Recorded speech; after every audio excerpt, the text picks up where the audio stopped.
Okay, welcome to class 4. We're going to cover chapters 18 through 23, which should be actually easy enough.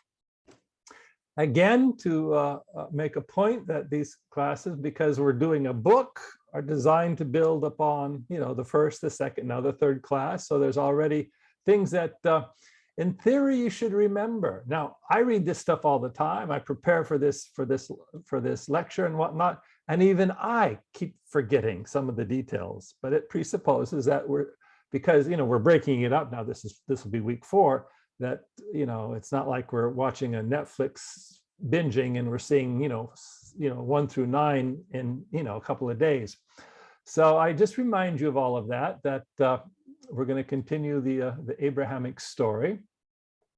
Now, so by now you should begin to see and understand that this basic biblical conflict between the human being, whoever that human being is so far in the book of Genesis, is wanting to build an independent life on his own. We saw that in the Tower of Babel. So, a desire to build and create his own world, sort of dynastic without reference to God or including the rest of creation, separating himself, house from house and whatnot, in a sort of a survival of the fittest reality. So we've seen this play itself out so far in the reality of Adam, Cain. We're going to get to it. We're going to see a little bit in Abraham, and then of course when we get to his son Jacob, he's probably the worst human in the Genesis story, and that'll appear starting next week a little bit. So now I want to remind you that in the previous chapters, we had this strange name change. Abram, the great exalted father, which you should remember, became Abraham, which is the father of the sick or weak lamb. Okay. So, it's a demotion in terms of name. Okay. He said he's going to be the father of many nations and so on and so forth, and his descendants is the stars in the sky and the sand of the sea, blah, blah, blah. Okay.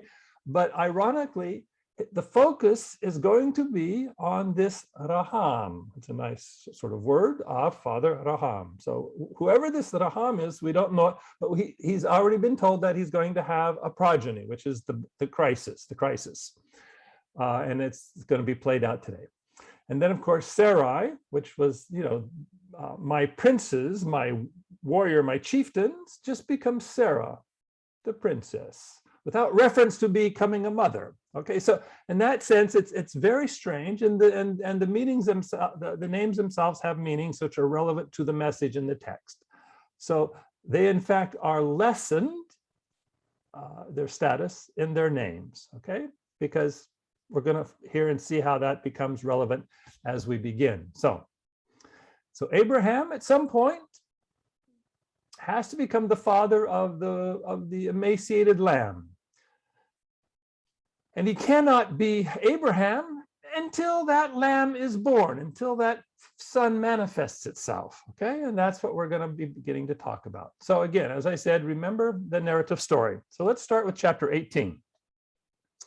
It says, the Lord, which is the word for Yahweh, appeared to Abraham by the oaks of Mamre. As he sat at the entrance of his tent in the heat of the day, he looked up and saw 3 men standing near him. When he saw them, he ran to the tent entrance to meet them, bowed down to the ground, act of reverence, and he said, my Lord. That's not the word Yahweh, my Lord, technical, Lord. If I find favor with you, do not pass by your servant. Let a little water be brought and wash your feet. Rest yourselves under the tree. Let me bring a little bread that you may refresh yourselves, and after that you may pass on, since you have come to your servant. Okay, now so think of this. I mean, we make an icon of this event, the 3 men, and we call them angels later on, because in the text, all of a sudden, one will be acting as he's Yahweh God and dressed, and the other time as angels visiting, and so on and so forth. Don't think about Trinity. This has nothing to do with the Trinity, and so on and so forth. But the notion here is hospitality. This is a theme that's important because it's going to repeat itself in a second. Hospitality. Men appear at his doorstep. He's offering hospitality to the stranger. Okay? Let me bring a little bread that you may refresh yourselves. After that, you may pass on, since you have come to your servant. So they said, do as you have said. Abraham hastened to the tent of Sarah and said, make ready quickly 3 measures of choice flour. Knead it, make cakes. Abraham ran to the herd, took a calf, tender and good, and gave it to the servant, who hastened to prepare it. Then he took curds and milk and the calf that he had prepared and set it before them, stood by them under the tree while they ate. Okay? Hospitality. They said to him, where is your wife Sarah? And he said, there in the tent. Then one said, I will surely return to you in due season, and your wife Sarah, princess, shall have a son. Sarah was listening at the tent entrance behind him. So you can imagine, you see, eavesdropping. Now, Abraham and Sarah were old. We've had this in the previous thing, the testing of Abraham about having a progeny, and he laughed at the idea. Advanced in age, it has ceased to be with Sarah after the manner of women. This is the point, okay? This is the point. She cannot have children on her own. So Sarah laughed to herself, saying, after I have grown old and my husband is old, shall I have pleasure? The Lord, this time Yahweh, as it said to Abraham, why did Sarah laugh and say, shall I indeed bear a child now that I'm old? Is anything too wonderful for the Lord, for Yahweh? Okay. Now, we've seen demonstrations of this God, Yahweh, perform already, okay? So this is the question, and it's a general question posed to the reader, okay, posed to the reader. At the set time, I will return to you in due season, and Sarah shall have a son.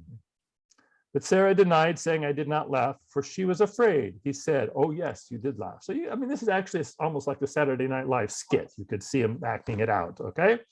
And it's meant to be humorous and also impossible, because it's solely about what Yahweh has promised to do, and it's his business.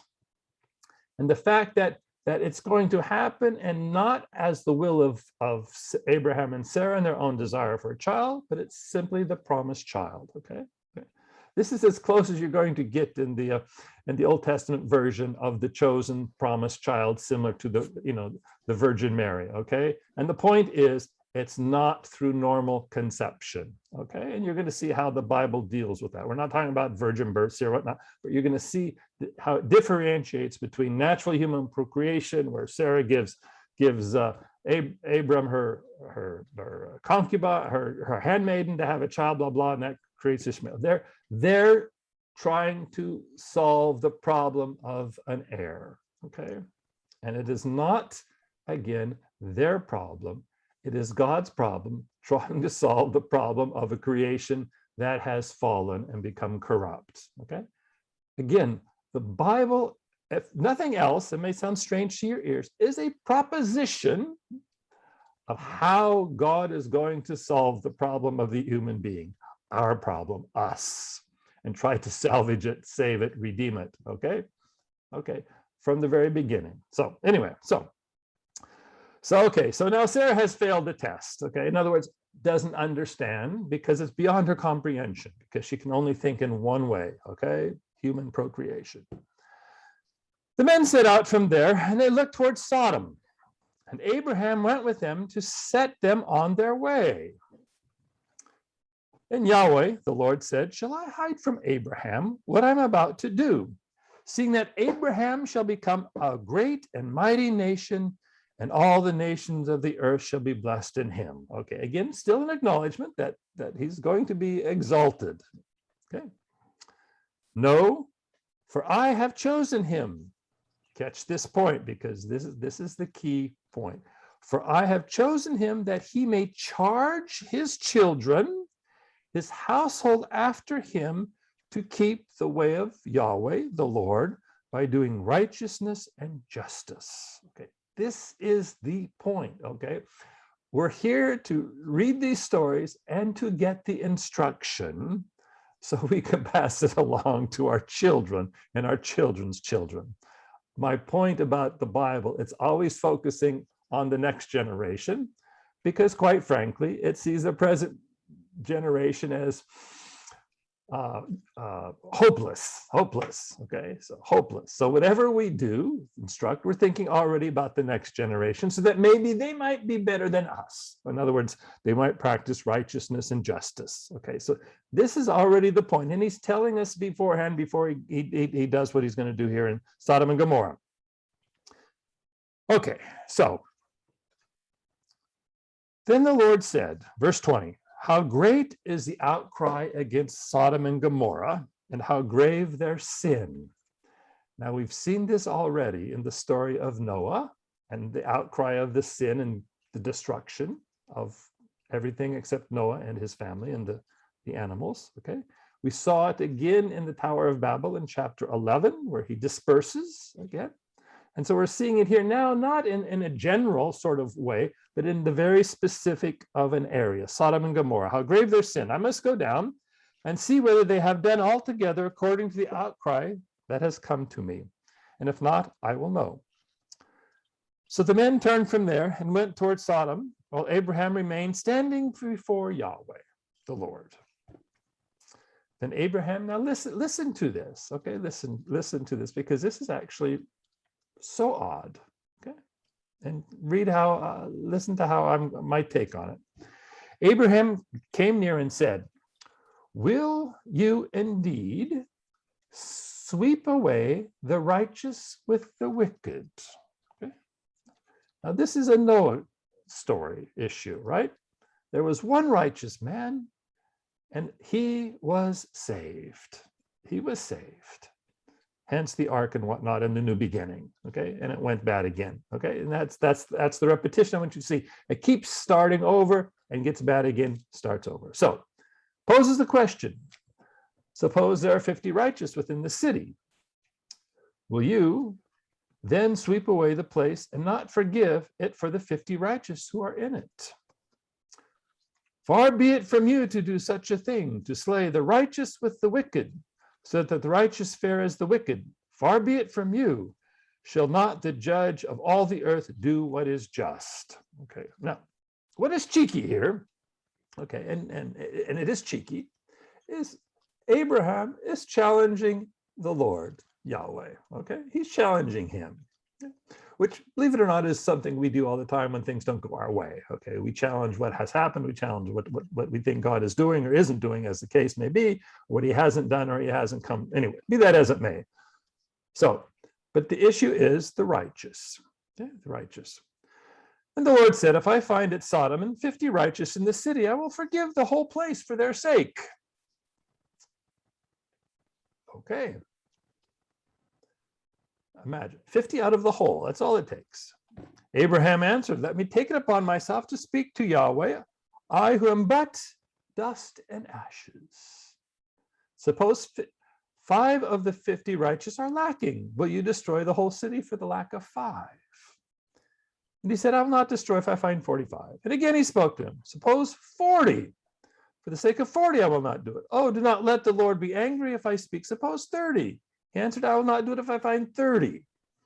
He said, let me take upon myself to speak to the Lord. Suppose 20 are found. Okay, we know the repetition.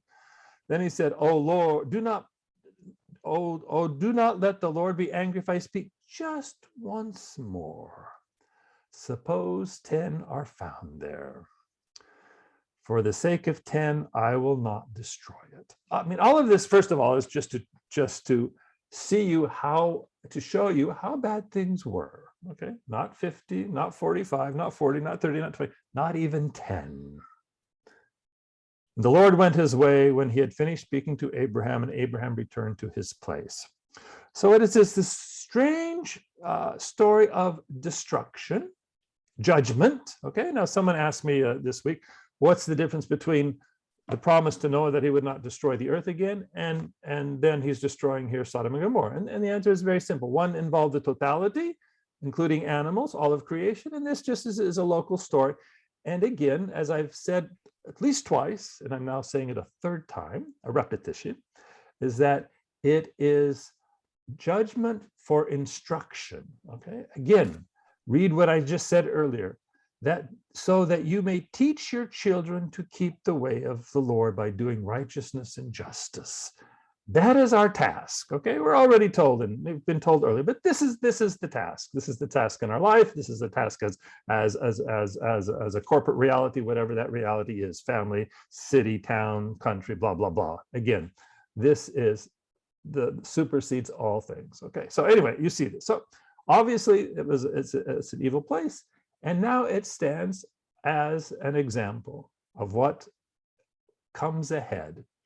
And it also, okay, and you can't minimize that the fact, if this God of the Bible, as he's presented to you and I, is the one who judges and judges everyone, okay, and that alone makes him the single and only God, the single and only God, okay, and that it is precisely when God judges that he proves himself who he is, okay, the one with authority, okay, it's technical. So anyway, so you have the introduction about the coming destruction that takes place in the next chapter.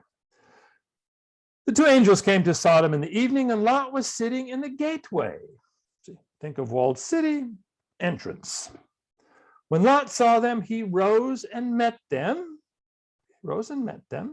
bowed down with his face to the ground. Okay, now, this is the beginning of chapter 19. Read again what we just read at the beginning of chapter. It's the same repetition.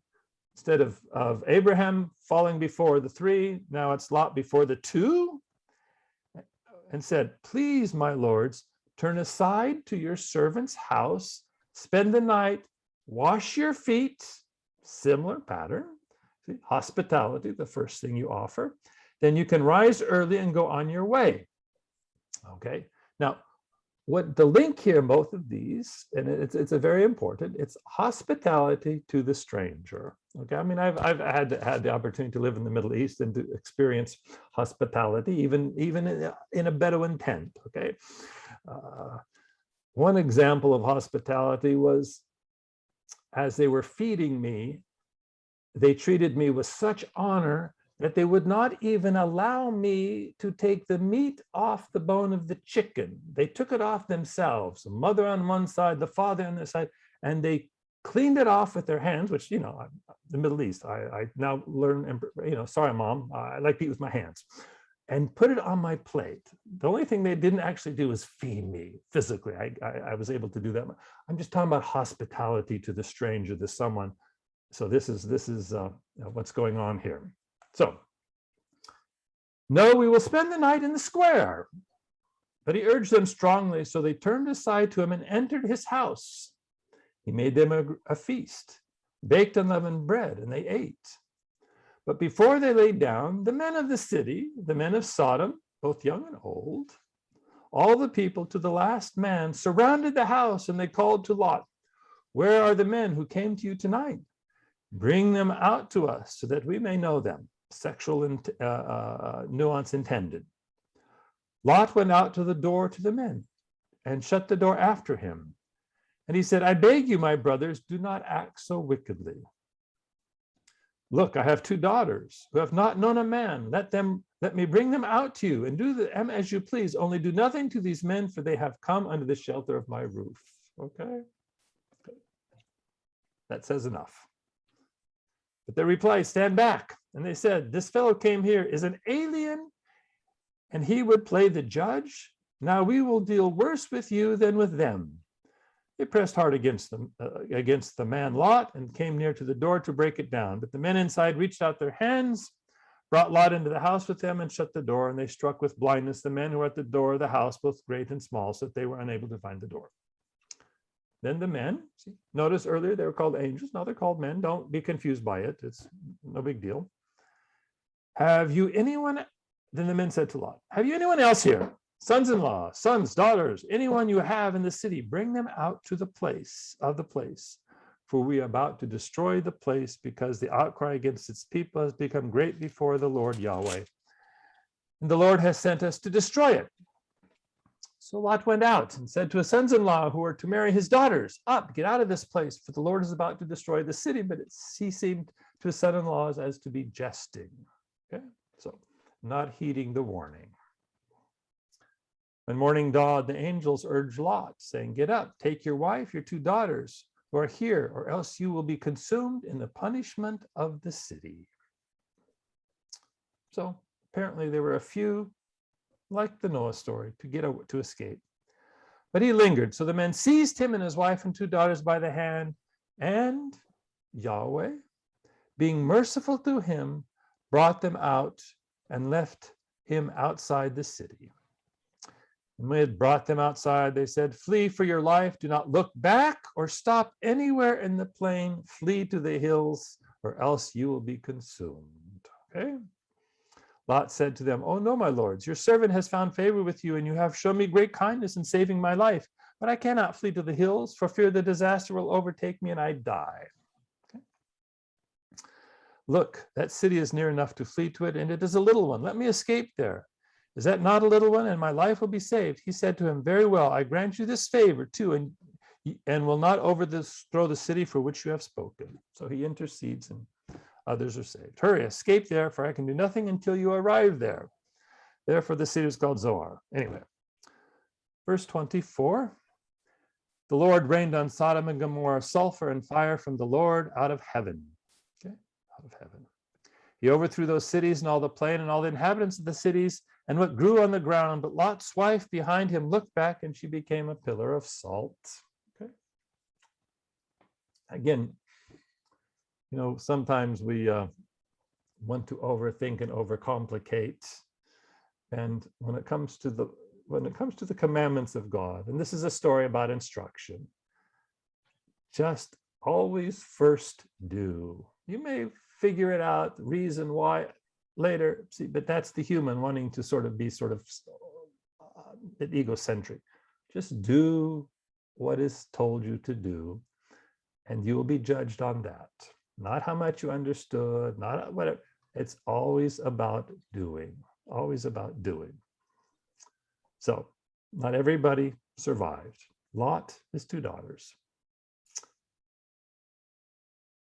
Abraham went early in the morning to the place where he had stood before the Lord, and he looked down toward Sodom and Gomorrah and toward all the land of the plain, and saw the smoke of the land going up like the smoke of a furnace. So it was that when God destroyed the cities of the plain, God remembered Abraham and sent Lot out of the midst of the overthrow when he overthrew the cities in which Lot had settled.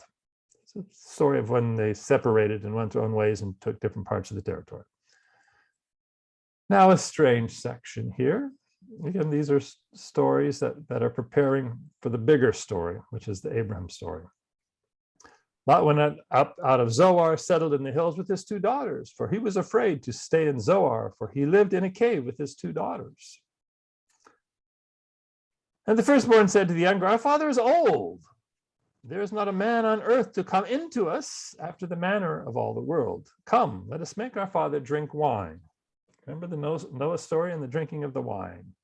"We will lie with him so that we may preserve offspring through our father." Okay. So they made their father drink wine that night, and the firstborn went in and lay with her father and he did not know when she lay down or when she rose. On the next day, the firstborn said to the younger, "Look, last night with my father, let us make him drink wine tonight. Then you go in and lie with him so that we may preserve offspring through our father." They made their father drink wine that night, and also the younger, when they lay with him, and he did not know where they lay down or when she rose. Thus both the daughters of Lot became pregnant by their father. Incest, yes, obviously forbidden by the law. The firstborn bore a son named Moab. He is the ancestor of the Moabites, area tribes, east side of the Jordan River. The younger also bore a son and named him Ben-Ami. He is the ancestor of the Ammonites. Okay, it just shows you the desperate situation and the effort to preserve life and to continue life, be fruitful, multiply. And it just shows you the tragic destruction, but also it wants to root and sort of demean some of the neighboring tribes of the future Israelites, the Moabites and the Ammonites, because they'll be mentioned a lot in the first 5 books. So you have this odd story of destruction, odd story of the intercession of Abraham, the story of the testing of Sarah, and still laughing that there's going to be a progeny, And then we come to chapter 20, which is another test. Okay, so everything is being constantly tested to see, is there faith, is there trust, or is there human failure and sin that's overwhelming the area? From there, Abraham journeyed toward the region of the Negev, settled down between Kadesh and Shur. So Abraham's a nomad. Okay, so far, even though this land is promised, blah blah blah, that's future. He's functionally a nomad. Okay, he travels around. Remember, so we're residing in Gerar as an alien, see, as a foreigner. Abraham said of his wife, "She is my sister." Had this before in chapter 12. And King Abimelech of Gerar sent and took Sarah. But God came to Abimelech in a dream by night and said to him, "You are about to die because of the woman whom you have taken, for she is a married woman." Now Abimelech had not approached her, so he said, "Lord, will you destroy an innocent people?" Okay, the point of the story is this. We had the story about the righteous. Are there any righteous left in Sodom and Gomorrah? Now, will you destroy an innocent people? Did he not himself say to me, "She is my sister"? And she herself said, "He is my brother." I did this in the integrity of my heart and the innocence of my hands. And God said to him in a dream, "Yes, I know that you did this in the integrity of your heart. Furthermore, it was I who kept you from sinning against me. Therefore, I did not let you touch her." The idea is that God is going to protect the righteous wherever they are, okay, wherever they are. It's not one select group, the Abrahamic clan, the circumcision and whatnot. It's not.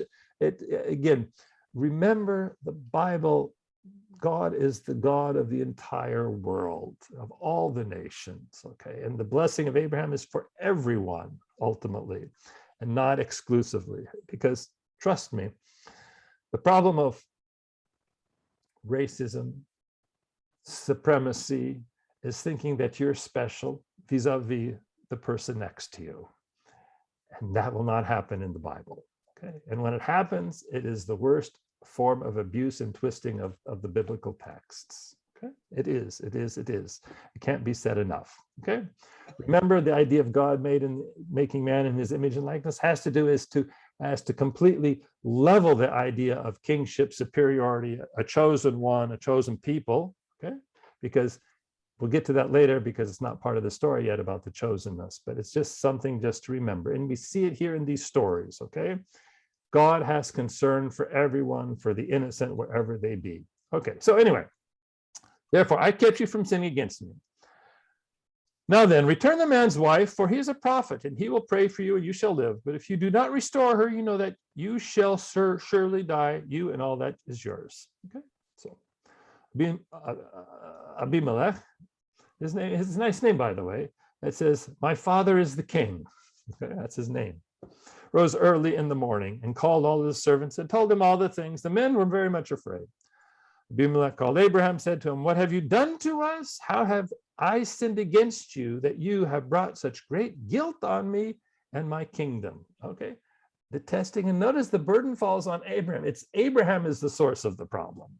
Okay, source of the problem. In other words, he's not looking good. Listen to his reply, because it's an arrogant reply. Okay, so I've sinned again. Okay, what have you done to us? How have I sinned against you that you have brought such great guilt on me and my kingdom? You have done these things to me that you ought not to have done. Abimelech said to Abraham, "What were you thinking of that you did these things?" And Abraham said, this is the point. This is his excuse. "I did it because I thought there is no fear of God at all in this place, and that they will kill me because of my wife." Okay. In other words, he's assuming he fears God, that he trusts God. And so far we've seen he's been failing at it right and left every testing moment. Okay. And now he's already judged his neighbor, his foreign neighbor, okay, as it's impossible. Now, I mean, that's just human nature. It's arrogance, it's self-righteousness, and we see it all the time on so many levels and even in our own lives and the lives of our associates, and certainly the world in which we live, it's just a common problem. Oh, they're pagans. Okay. Think of Christian anger towards people of the Muslim faith and the caricature. I don't want to go there, but just it's an example. Oh, there cannot be the fear of God in this place. So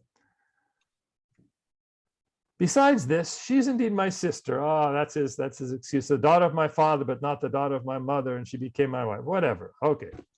And when God caused me to wander from my father's house, I said to her, this is the kindness you must do to me at every place to which you come. Say of me, he is my brother. Trying to preserve himself. Again, the problem of lack of faith. It is God whose responsibility is to preserve and to provide. We just have to trust that he's going to do it. And when we don't, even in our own lives, we take things into our own hands because we think it all depends on me. It all depends on ourselves. So anyway, Abimelech took sheep and oxen and male and female slaves, gave them to Abraham, and restored his wife Sarah to him. And Abimelech said, my land is before you, settle where it pleases you. To Sarah he said, look, I have given your brother 1,000 pieces of silver. It is your exoneration before all who are with you. You are completely vindicated. Then Abraham prayed to God, and God healed Abimelech and also healed his wife, female slaves, that they bore children. For the Lord had closed fast all the wombs of the house of Abimelech because of Sarah, Abraham's wife. And so it's also meant, again, the story of the preservation of Sarah. Because Sarah has a job to do, okay? She has to have a child, okay? The promised one, okay? She has to have a child, okay? Not by anybody, not a child, okay? So that is the point of the story as well. Chapter 21. Yahweh, the Lord, dealt with Sarah as he had said. And the Lord Yahweh did for Sarah as he promised. Sarah conceived and bore Abraham a son in his old age at the time of which God had spoken to him. Okay, so the whole drama since the Abrahamic story, starting in chapter 12, and leading, and the promises and the progeny and the blessing to the nations, and you will have these descendants and so on, is finally happening. But notice, Abraham is not part of it. Notice the language. Okay? It doesn't say, and Abraham knew Sarah and they had a child. Abraham knew Hagar and they had a child, Ishmael. So it doesn't say that. Adam knew Sarah and they had Adam knew Eve and they had a child. It doesn't say that. Okay. It eliminates the Abrahamic place in the story because this is the promised child. Don't theologize about it. Don't, but notice how the text does this. The Lord did for Sarah as he promised. She conceived and bore Abraham a son. Abraham gave the name Isaac to his son, and we know that the name means he laughed. It means laughter, okay? And it refers back to them laughing and ridiculing the promise, saying that it's impossible, okay? It cannot happen. And the problem is it cannot happen because that's the intent, that this child is the promised child of God. Now, the question, and we'll slowly answer it, is this the promised child, through whom the blessings will flow to the ends of the earth? Is this the weak lamb of Raham? That is the question. We don't know. I'm asking because I know the answer, but just that is the question. Is this the one? So, okay. So the child is born, the child is named, laughter. Abraham circumcised his son when he was 8 days old, as God had commanded him. Abraham was 100 years old when his son Isaac was born to him.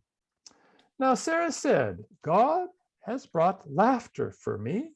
Everyone who hears will laugh with me. And she said, who would ever have said to Abraham that Sarah would nurse children?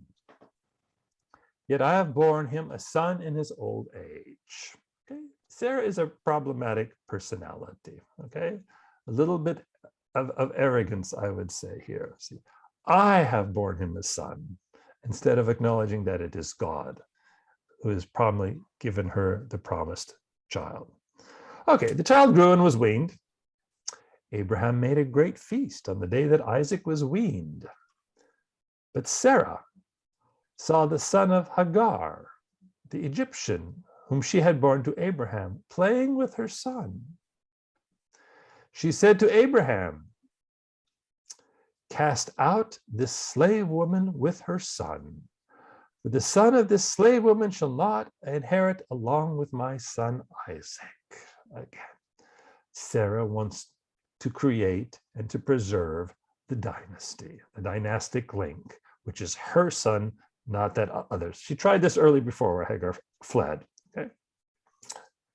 This matter was very distressing to Abraham on account of his son. See, it's Abraham's son, the son of his loins. God said to Abraham, "Do not be distressed because of the boy and because of your slave woman. Whatever Sarah says to you, do as she tells you, for it is through Isaac that the offspring shall be named for you." Okay, so Isaac is the promised one, not Ishmael, in whatever plan is happening. Okay, we're just told what the outcome is going to be, the blessing to the nations and so on and so forth. Okay, that's all we know. As for the son of the slave woman, I will make a nation of him also, because he is your offspring. God providing. Abraham rose early in the morning, took bread and a skin of water, and gave it to Hagar, putting it on her shoulder, along with the child, and sent her away. She departed and wandered about in the wilderness of Beersheba. Sounds rather cruel. Jealousy. Thinking that there's a conflict between the two, inevitable. The Cain and Abel story all over again. Jacob and Esau is coming. You see the tension between brothers, in this sense, half brothers. Okay. Let's just kill it off, kill the child off. When the water in the skin was gone, she cast the child under one of the bushes. Then she went and sat down opposite him a good way off, about the distance of a bow shot. For she said, "Do not let me look on the child, on the death of the child." As she sat opposite him, she lifted up her voice and wept, and God heard. Okay. Again, when we talk about God is concerned about all. The angel of God called to Hagar from heaven and said to him, "What troubles you, Hagar? Do not be afraid, for God has heard the voice of the boy where he is. Come, lift up the boy and hold him fast with your hand, and I will make a great nation of him." God opened her eyes, and she saw a well of water, and she went and filled the skin with water, and she gave the boy a drink. Okay, so the story of preservation and blessing. God was with the boy, and he grew and lived in the wilderness, became an expert with the bow, and he lived in the wilderness of Paran, and his mother got a wife for him from the land of Egypt. At that time, Abimelech, we had him just before, with Phicol, the commander of his army, said to Abraham, "God is with you in all that you do. Now therefore swear to me." Again, Abraham is just a foreigner in the land, an alien traveling. "Swear to me by God that you will not deal falsely with me or with my offspring or with my posterity." See, Abimelech sees something that maybe Abraham does not yet see about him and what is going on. "But as I have dealt loyally with you, you will deal with me and with the land where you have resided as an alien." And Abraham said, "I will swear it." Okay. This idea of being able to live together, okay? Live together in the same land, okay? Live together, to have peace. Trust me. I know Israel-Palestine like the back of my hand better than any other part of the world. Okay? The attitude does not prevail among those who now have the dominant power. When Abraham complained to Abimelech about a well of water, and Abimelech's servants had seized, Abimelech said, "I don't know what you're done, but you did not tell me, and I have not heard of it till day." So Abraham took sheep and oxen, gave them to Abimelech. The two men made a covenant. Abraham set apart, blah, blah, blah. The idea is that, again, living together in the land. Okay? So I'm going to quick get to the end because I'm running out of time. Abraham resided as an alien many days in the land of the Philistines. Okay, now we come to a difficult chapter. After these things, God tested Abraham, which he's been doing time and again, and Abraham always fails. The idea of a test is to see what if anything is new, if there is faith. Okay, God tests us all the time. It's just the nature of the beast. He said to Abraham, and he said, here I am. He said, take your son, your only son. Okay. This word only means not just, okay, just because he just has one, but the unique son. Okay. The Hebrew word stands for a sort of unique son, whom you love, and go to the land of Moriah. Offer him there as a burnt offering on one of the mountains that I will show you. Okay.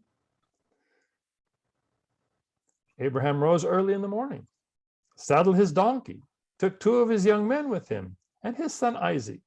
He cut the wood of the burnt offering and set out and went to the place in the distance that God had shown him. Similar to the beginning of when he left in chapter 12. He left his homeland and said, go to the place where I will show you.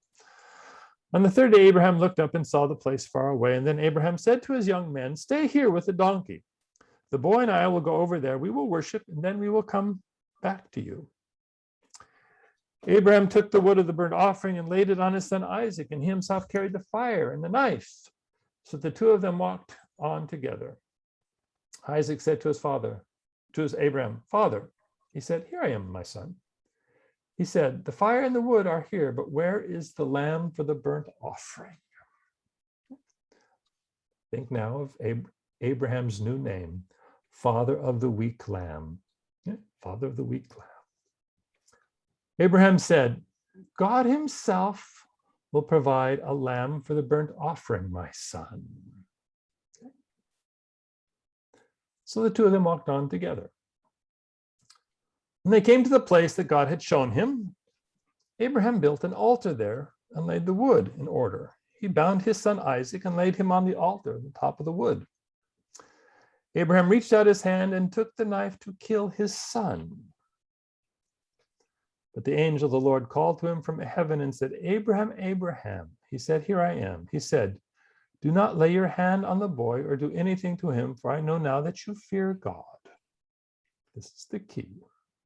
Since you have not withheld your son, your only son, from me. So Abraham looked up and saw a ram caught in the thicket of its horns. And Abraham went and took the ram and offered it up as a burnt offering instead of his son. So Abraham called the place the Lord will provide, or the Lord sees, is what the Hebrew says. And on the mount of the Lord it shall be provided.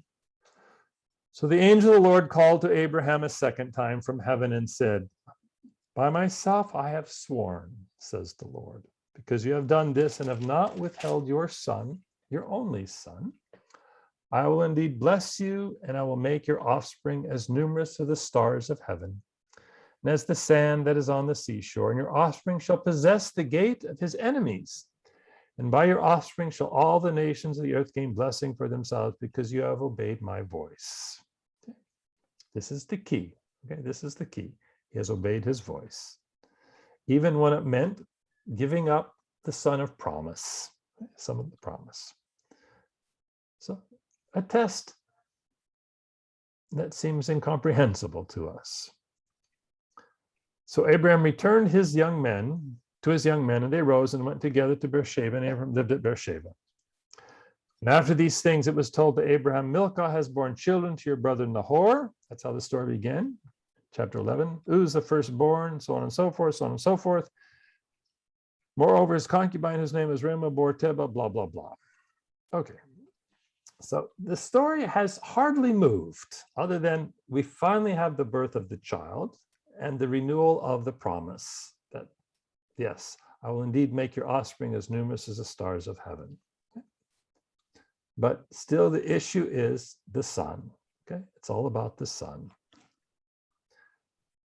Sarah lived 127 years. This was the length of Sarah's life, and Sarah died at Kiryat Arba, that is Hebron, the land of Canaan. If you want to know, about 10, 15 miles south of Bethlehem.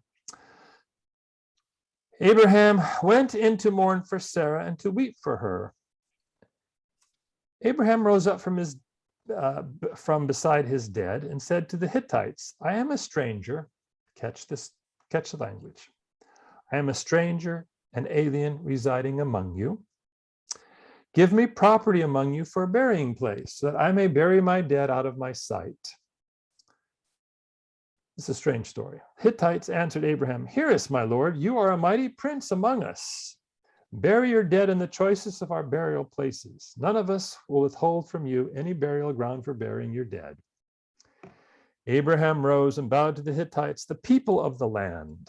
He said to them, "If you are willing that I should bury my dead out of my sight, hear me and entreat for me Ephraim, son of Zohar, so that he may give me the cave of Machpelah, which he owns.